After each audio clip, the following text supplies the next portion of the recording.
ನಮಸ್ಕಾರ. ನಾನಿವತ್ತು ನಿಮಗೆ ನಮ್ಮ ಹೊಟ್ಟೆ, ಸಣ್ಣ ಕರಳು ಮತ್ತು ದೊಡ್ಡ ಕರಳನ್ನ ಯಾವ ತರ ಕ್ಲೀನ್ ಮಾಡ್ಕೋಬೇಕಂತ ಹೇಳ್ತೀನಿ. ಇದಕ್ಕೆ ನಾವು ಡೀಪ್ ಗಟ್ ಕ್ಲೆನ್ಸಿಂಗ್ ಅಂತ ಹೇಳ್ತೀವಿ. ಸೊ ಬಿಫೋರ್ ಇದನ್ನ ಹೇಳೋಕ್ಕಿಂತ ಮುಂಚೆ ಇದಕ್ಕೆ ಯಾವ್ದು ಸಲ ಇದನ್ನ ಮಾಡ್ಕೋಬೇಕು. ಸಿಂಪಲ್ ಎಕ್ಸಾಂಪಲ್ ಹೇಳ್ಬೇಕಂದ್ರೆ ನಾರ್ಮಲ್ ಆಗಿ ನಮ್ಮ ಮನೇಲಿ ಚಕ್ಲಿ ಮಾಡ್ತೀವಲ್ಲ, ಚಕ್ಲಿ ಒತ್ತೋ ಮಷೀನ್ ಈ ತರ ಒತ್ತಿದಾಗ ಪ್ರೆಸ್ ಮಾಡಿದಾಗ ಎಲ್ಲ ಆದ್ಮೇಲೂ ಎಷ್ಟೇ ಗಟ್ಟಿಯಾಗಿ ಪ್ರೆಸ್ ಮಾಡಿದ್ರು ಕೂಡ ಒಳಗಡೆ ರೆಸಿಡ್ಯೂ ಅಂತ ಉಳಿಯುತ್ತೆ. ಓಕೆ. ಸೊ ನಾವು ಏನ್ ಪ್ರೆಸ್ ಮಾಡಿದ್ರು ಅದು ಆಗಲ್ಲ. ಅದೇ ತರ ನಮ್ಮ ಎವ್ರಿಡೇ ನಮ್ಮ ಬಾಡಿ ಕೂಡ ಕ್ಲೀನ್ ಮಾಡ್ತಾ ಇರುತ್ತೆ. ನಾವು ಮೋಷನ್ಸ್ ಹೋಗ್ತಾ ಇರ್ತೀವಿ. ಬಟ್ ಆದ್ರೆ ಒಳಗಡೆ ವೇಸ್ಟ್ ರೆಸಿಡ್ಯೂ ಉಳಿತಾ ಇರುತ್ತೆ. Okay.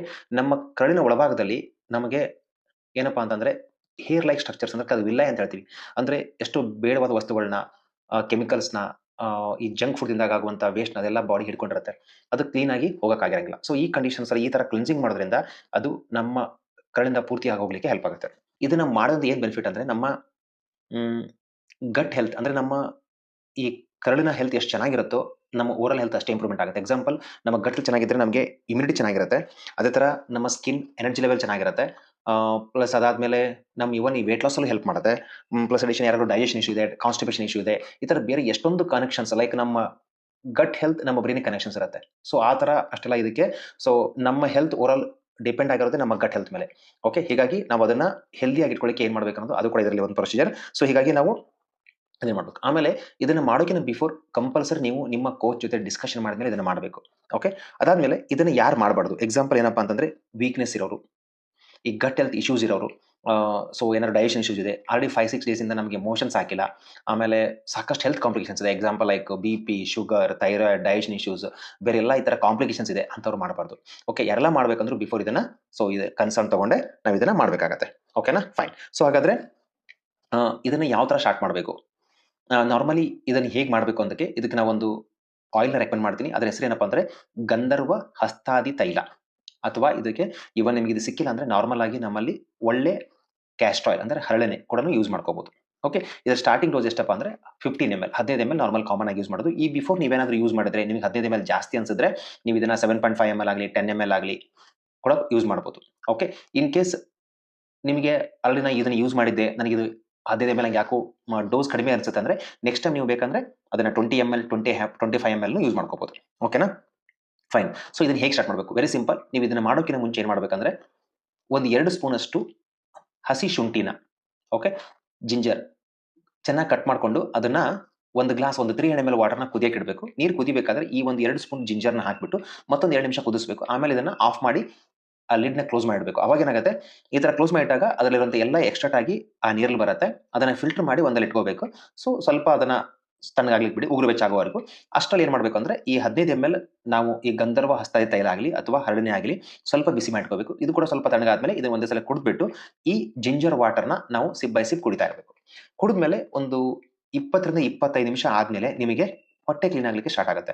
So depend upon person to person. ಒಬ್ಬೊಬ್ಬರಿಗೆ ಮೇ ಬಿ 3-10 ಬಾರಿ ಆದ್ರೂ ಮೋಷನ್ಸ್ ಆಗುತ್ತೆ. ಹೆದರುವಂತ ಅವಶ್ಯಕತೆ ಇಲ್ಲ. ಕ್ಲೀನ್ ಆಗಿ ನಿಮ್ಗೆ ವಾಟರಿ ಸ್ಟೂಲ್ ಅಂತೀವಿ, ಅಂದ್ರೆ ಲಿಕ್ವಿಡ್ ಆಗಿ ಹೋಗುತ್ತೆ.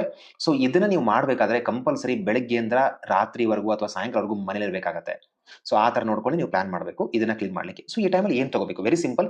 ನಾವು ಬೆಳಗ್ಗೆಯಿಂದ ರಾತ್ರಿವರೆಗೂ ಬೆಳಗ್ಗೆಯಿಂದ ಸಾಯಂಕಾಲವರೆಗೆ ಏನ್ ತಗೋಬೇಕಂದ್ರೆ ಒಂದು ಮಜ್ಜಿಗೆಗೆ ಸ್ವಲ್ಪ ಉಪ್ಪು ಹಾಕೊಂಡು ಕೊತ್ತಂಬರಿ ಆ ತರ ಟೇಸ್ಟಿಂಗ್ ಮಾಡ್ಕೊಂಡು ನೀವು 1-2 ಲೀಟರ್ ಮಜ್ಜಿಗೆ ರೆಡಿ ಮಾಡ್ಕೋಬಹುದು. ಅದೇ ತರ 1 ಲೀಟರ್ ನೀರಿಗೆ ಸ್ವಲ್ಪ ಲಿಂಬೆಹಣ್ಣು ಮತ್ತು ಸ್ವಲ್ಪ ಸಾಲ್ಟ್. ಯಾಕಂದ್ರೆ ನಮ್ಮ ಬಾಡಿಯಿಂದ ಈ ತರ ವಾಟರ್ ಹೋಗಬೇಕಾದ್ರೆ ಸೋಡಿಯಂ ಇಂಬ್ಯಾಲೆನ್ಸ್ ಆಗೋ ಚಾನ್ಸಸ್ ಇರುತ್ತೆ. ಹೀಗಾಗಿ ಅದನ್ನು ಕೂಡ 1 ಲೀಟರ್ ಮಾಡಿಟ್ಕೊಳ್ಳೋದು, ಅದನ್ನು ಕೂಡ ಕುಡಿತಾ ಇರೋದು. ಅದೇ ತರ ಎಳ್ನೀರು, ಕೋಕೋನಟ್ ವಾಟರ್. ಏನಪ್ಪಾ ಅಂದ್ರೆ ಇದು ಕೊಬ್ಬರಿ ಇಲ್ಲದೆ ಇರುವಂತದ್ದು, ಕೇವಲ ನೀರಿರುವಂತ 1-2 ಎಳ್ನೀರು ಕೂಡ ಇಟ್ಕೋಬಹುದು. ಇದನ್ನ ಕಂಟಿನ್ಯೂಸ್ ಆಗಿ ನೀವು ವಾಟರ್ನ ಕುಡಿತಾ ಇದ್ದಾಗ ಬಾಡಿಯಿಂದ ಕ್ಲೀನ್ ಆಗೋದು ನಿಮ್ಗೆ ಗೊತ್ತಾಗುತ್ತೆ. ಈ ತರ ಕಂಟಿನ್ಯೂಸ್ ಆಗಿ ಮಾಡಬೇಕು. ಇನ್ನೊಂದು ಏನಪ್ಪಾ ಅಂತಂದ್ರೆ ನೀವು ಇನ್ನೂ ನಿಮ್ಗೆ ನನ್ನ ಪೇಷನ್ಸ್ ಇದೆ, ನಾನು ಮಾಡ್ತೀನಿ ಅಂದ್ರೆ ನೀವೇನ್ ಮಾಡ್ಬೇಕು ಅಂತಂದ್ರೆ ಒಂದು ದೊಡ್ಡ ಬಟ್ಟೆನ ತಗೊಂಡು, ಓಕೆನಾ, ಕಾಟನ್ ಬಟ್ಟೆನ ತಗೊಂಡು ನಮ್ಮ ಹೊಟ್ಟೆ ಸುತ್ತಲೂ ಅದನ್ನ ಸುತ್ಕೋಬೇಕಾಗತ್ತೆ. ಆ ಕಾಟನ್ ಬಟ್ಟೆ ಏನಪ್ಪಾ ಅಂತಂದ್ರೆ ಕಾಟನ್ ಬಟ್ಟೆ ನೀರಲ್ಲಿ ಎದ್ಬಿಟ್ಟು ಗಟ್ಟಿಯಾಗಿ ಹಿಂಡಿ ಅದನ್ನ ಹಸಿ ಮಾಡಿಬಿಟ್ಟು ಅದನ್ನ ಹೊಟ್ಟೆ ಸುತ್ತಲೂ ಸುತ್ಕೋಬೇಕು.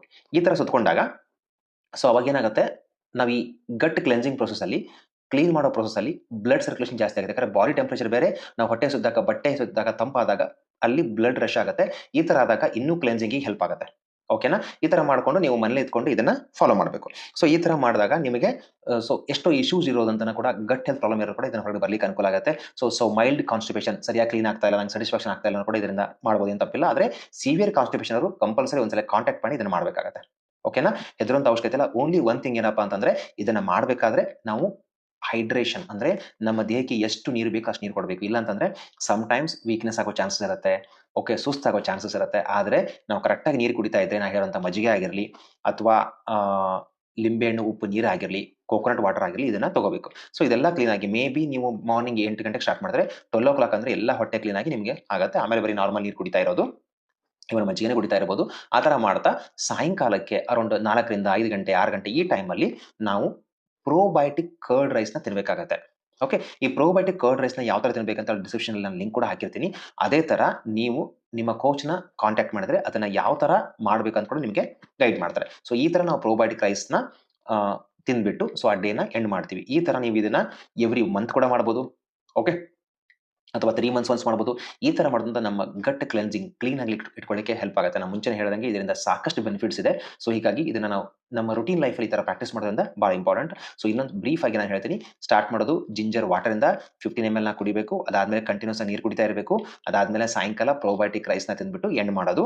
ಅದರ ಜೊತೆ ಇದನ್ನ ತಗೊಂಡಾಗ ನಮ್ಮ ಹೊಟ್ಟೆ ಸುತ್ತಲೂ ಒಂದು ಬಟ್ಟೆನ ಸುತ್ತಕಟ್ಕೋಬೇಕು. ಸೊ ಅವಾಗ ನಮ್ಗೆ ಇನ್ನೂ ಎಫೆಕ್ಟಿವ್ ಆಗಿ ಇರ್ಲಿಕ್ಕೆ ಸಾಧ್ಯ ಆಗುತ್ತೆ. ಓಕೆನಾ?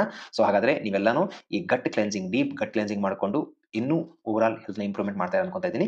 ಓಕೆ. Thank you.